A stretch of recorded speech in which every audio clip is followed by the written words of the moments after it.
ജീവിതത്തിൽ പ്രതിസന്ധികൾ എന്നത് നമ്മളെല്ലാവർക്കും പൊതു അനുഭവമാണ്. ഒരു വ്യക്തി എന്ന നിലയിൽ, കുടുംബ ജീവിതത്തിൽ, സൗഹൃദങ്ങളിൽ, തൊഴിൽ, എല്ലായിടത്തും ഈ പ്രതിസന്ധികൾ നമ്മെ പരീക്ഷിക്കാനാണ് വരുന്നത്.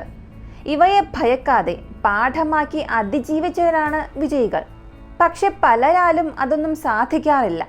അങ്ങനെ നിമിഷ നേരത്തിലുണ്ടാകുന്ന മാനസിക തകരാറുകൾ കാരണം ഒരാളുടെ ജീവിതം തന്നെ നശിച്ചു പോകും. ഒരുപക്ഷെ മറ്റൊരാളുടെ ജീവിതം കൊണ്ടുപോയി തീർക്കാറുമുണ്ട്. ഇവിടെ ഇവയെക്കുറിച്ചുള്ള വലിയ അറിവുകളൊക്കെ നമുക്ക് നമ്മുടെ വിദ്യാഭ്യാസ സംവിധാനങ്ങൾ വഴി ലഭിക്കുന്നുണ്ട്. എന്നാലും അവിടെയും ഒരു ചോദ്യം വരുന്നുണ്ട്: പ്രതിസന്ധികളെ എങ്ങനെ നേരിടണമെന്ന് ആരെങ്കിലും നമ്മെ പഠിപ്പിച്ചിട്ടുണ്ടോ? ഇന്ന് നമ്മൾ പറയാൻ പോകുന്ന ഈ ഒരു സംഭവവും ഒരാളുടെ പെട്ടെന്നുണ്ടായ ഒരു പിഴച്ച തീരുമാനത്തിലൂടെ നഷ്ടപ്പെട്ട ഒരു ജീവനെക്കുറിച്ചാണ്. ഒരു പിതാവ് തൻ്റെ സ്വന്തം മകളെ കൊന്ന ഹൃദയഹാരിയായ ഒരു സംഭവത്തെക്കുറിച്ച്. ഇതൊരു വെറും ക്രൈം സ്റ്റോറി അല്ല. ഇതൊരു മനുഷ്യന്റെ മാനസിക തളർച്ചയുടെ, ഒരു പിതാവിന്റെ സംഘർഷങ്ങളുടെ, ഒരു സമൂഹത്തിന്റെ നീറിപ്പോകുന്ന നിസ്സംഗതയുടെ കഥയാണ്.